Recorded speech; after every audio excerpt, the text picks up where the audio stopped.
JPC report leak होने से BJP नाराज है। भारतीय जनता पार्टी के वरिष्ठ नेता रविशंकर प्रसाद ने इसे संसद की मर्यादा का उल्लंघन करार दिया है और कहा है कि ये कांग्रेसी नेताओं और वित्त मंत्री को बचाने की साजिश है। रविशंकर प्रसाद ने कहा कि जेपीसी की ड्राफ्ट रिपोर्ट मीडिया में छपी है, ये संसद की परंपरा का घोर उल्लंघन है। कल मुझे फोन आया, ये रविशंकर प्रसाद ने कहा, कल मुझे फोन आया कि जेपीसी की ड्राफ्ट रिपोर्ट भेजी जा रही है, पर रात 12 बजे तक रिपोर्ट नहीं आई। और साथ ही साथ रविशंकर प्रसाद का यह कहना है कि संसदीय परंपरा है कि ड्राफ्ट रिपोर्ट को जेपीसी में डिस्कस किया जाता है, पर 25 अप्रैल की मीटिंग के पहले ही रिपोर्ट मीडिया में आ गई। ये घोर निंदनीय है। ये जेपीसी की रिपोर्ट नहीं बल्कि कांग्रेस का दस्तावेज है, जिसे पीएम चिदंबरम और कांग्रेस नेताओं को टेलीकॉम स्कैम में बचाने के लिए तैयार किया गया है। यानी पूरी तरह से फ्रंट फुट पर नजर आ रही है भारतीय जनता पार्टी भी। इससे पहले याद दिलाना चाहूंगा, 2G घोटाले पर बनी joint parliamentary committee PM Manmohan Singh और पी चिदंबरम को क्लीन चिट देने की तैयारी में है। 12 घंटे पहले, लगभग 12 घंटे पहले, अब से 12-15 घंटे पहले जेपीसी की ड्राफ्ट रिपोर्ट सामने आई थी। इसमें सभी गड़बड़ियों के लिए उस वक्त के टेलीकॉम मंत्री ए राजा को दोषी ठहराए जाने की बात सामने आई थी। ये जानकारी उस ड्राफ्ट रिपोर्ट से निकली है जो कि कांग्रेस नेता पीसी चाको की अध्यक्षता वाली जेपीसी की तरफ से अपने सदस्यों को बांटी गई है और इसी को लेकर के राजनीति गर्मा गई है।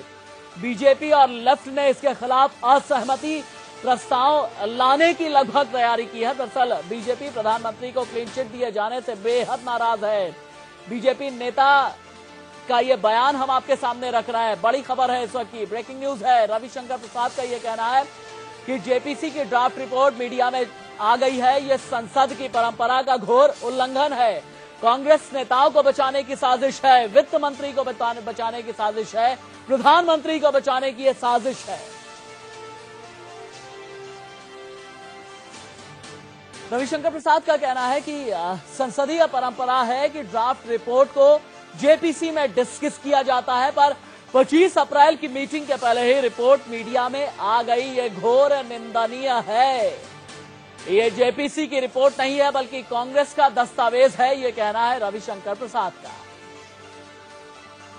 वहीं लेफ्ट ने भी सवाल उठाया है कि प्रधानमंत्री और राजा को जेपीसी में बुलाया क्यों नहीं गया।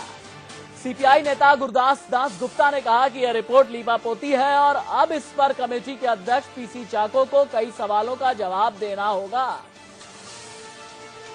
इंडिया न्यूज संवाददाता यतीन्द्र शर्मा मेरे साथ मौजूद हैं फोन लाइन पर लाइव। यतीन्द्र, भारतीय जनता पार्टी भी काफी आक्रामक है जेपीसी की ड्राफ्ट रिपोर्ट लीक हो जाने को लेकर के, और साथ ही साथ लेफ्ट भी बेहद आक्रामक है। मुझे यह बताइएगा कि जेपीसी के चेयरमैन पीसी चाको की तरफ से, कांग्रेस की तरफ से अभी तक कोई रिएक्शन आया है या नहीं आया? देखिए, कांग्रेस की तरफ से तो कोई रिएक्शन अभी तक नहीं आया, लेकिन जहां तक बीजेपी की बात है तो उसने आक्रामक तेवर अपना लिया और साथ ही ये संदेश भी दे दिया कि पार्लियामेंट के पहले दिन से ही हंगामेदार स्थिति रहेगी। बीजेपी पार्लियामेंट में इस मुद्दे को उठाएगी, क्योंकि जिस तरह से मीडिया में रिपोर्ट जेपीसी की रिपोर्ट आई है उससे काफी खासे नाराज हैं और एक तरह से क्लीन चिट दे दी गई है और इसको पूरी तरह से कांग्रेस एक बात बताइए यतीन्द्र, एक बात समझाइए, हिंदुस्तान को समझाइए एक बात। रिपोर्ट को सदन में पास करवाने के लिए अब आगे की मैं बात कर रहा हूं, क्या आपको नहीं लगता कि सरकार को अच्छी खासी मशक्कत करनी पड़ेगी? क्योंकि जेपीसी में अध्यक्ष को मिलाकर 30 सदस्य होते हैं, 20 लोकसभा के और 10 राज्यसभा के होते हैं। अगर सरकार को रिपोर्ट पर समाजवादी पार्टी और बहुजन समाज पार्टी का समर्थन मिलता है या नहीं मिलता, तो फिर ये बताइए कि सरकार के सामने स्थितियां क्या कुछ होंगी रिपोर्ट को आगे पास कराने में।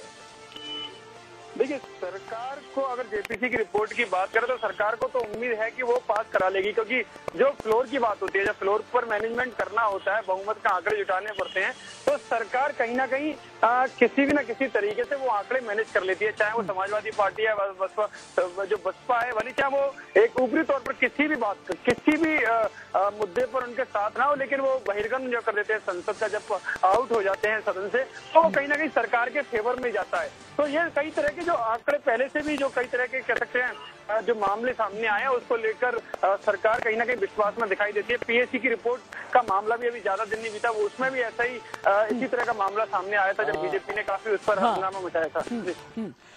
यतीन्द्र, यतीन्द्र आप रहिए, रजत राकेश टंडन के पास चलूंगा। अवधेश जी इस पर कुछ बोलना चाहते हैं। अवधेश जी एक बात ये बताइए कि अब आगे की स्ट्रैटेजी सरकार क्या रख सकती है? जो बात मैं यतीन्द्र से कर रहा था, सरकार को रिपोर्ट को मंजूर कराने के लिए कुछ और मेंबर्स की जरूरत होगी, और जिसके लिए क्या ये अंदेशा भी लगाया जा सकता है कि केंद्र सरकार जो है तृणमूल कांग्रेस की तरफ भी डोरे डाले, जनता दल यूनाइटेड के सामने भी डोरे डाले, एक और जिस एम्बैरेसमेंट में भारतीय जनता पार्टी और लेफ्ट पार्टी सरकार को लेकर के आना चाहती है, उससे कैसे बचेगी सरकार? नहीं, इसमें बचने का कोई सवाल नहीं है। देखिए, 2G का मामला है।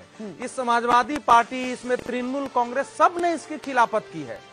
इसमें तो एनसीपी तक भी इनके खिलाफ रही है। लेकिन देखिए, पीएससी की रिपोर्ट आई, किसी को पता नहीं है कि उस रिपोर्ट का क्या हुआ। मुझे लगता है कि ये जेपीसी की जो रिपोर्ट है, जिस ढंग से इसमें भारतीय जनता पार्टी और कम्युनिस्ट दोनों के साथ कांग्रेस के नेताओं की धीगा मुश्ती चलती रही है लगातार, जैसे पीसी चाको का स्टेटमेंट आता रहा है। आपको पता है कि ये रिपोर्ट आने के पहले ही यशवंत सिन्हा ने कहा था कि प्रधानमंत्री को बुलाया जाए गवाह के रूप में, उसको अस्वीकार कर दिया है। तो ये तो पहले ही लंबे राजनीतिक टकराव का आधार जेपीसी बन चुका है। इसीलिए इसके स्वीकार करने का मेरी दृष्टि से कोई चारा ही नहीं है।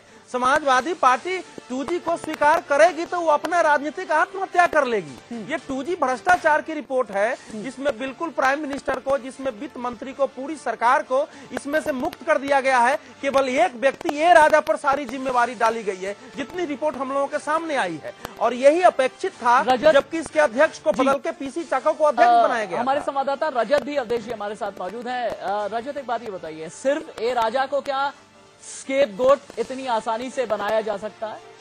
देखिए, बिल्कुल जिस तरीके से पीसी चाको ने ड्राफ्ट की रिपोर्ट, इंडिया न्यूज ने सबसे पहले राशिद ये कॉपी दिखाई थी अपने दर्शकों को, एक्सक्लूसिव कॉपी निकल से हमारे पास।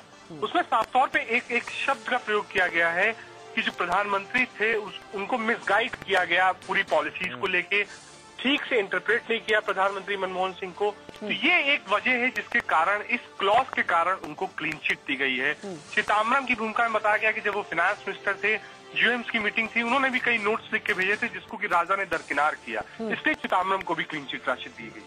ठीक है रजत, बहुत शुक्रिया आपका। अवधेश जी आपका भी बहुत बहुत शुक्रिया।